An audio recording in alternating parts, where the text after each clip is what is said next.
মানে একটা কথা সিরিয়াসলি বলতেছি, যারা যারা ব্যাঙ্গালোরে আসতে চাও তারা আগে ঠিকঠাকভাবে যোগাযোগ করবা, তারপরে আসবা। যেমন আমার ওইরকম পরিস্থিতি হয়েছে, আসছি কিন্তু কোনো কাজ ঠিকঠাকভাবে পাইতেছি না। মানে প্রায় আজকে আসার 20 দিন হয়ে গেল, কিন্তু মানে প্রায় 10 দিন কাজ করছি। 10 দিনে মোটামুটি এই 10 হাজিরা হয় নাই এখনও।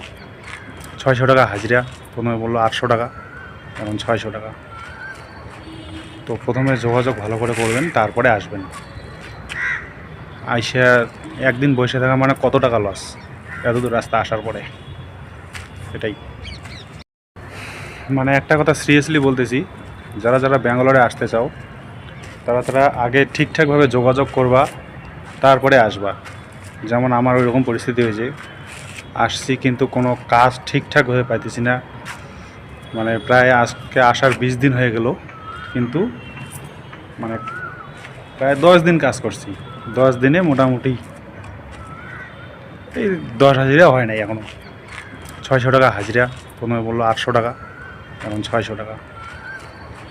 তো প্রথমে যোগাযোগ ভালো করে করবেন, তারপরে আসবেন। আইসা একদিন বসে থাকা মানে কত টাকা লস এত দূর রাস্তা আসার পরে, এটাই।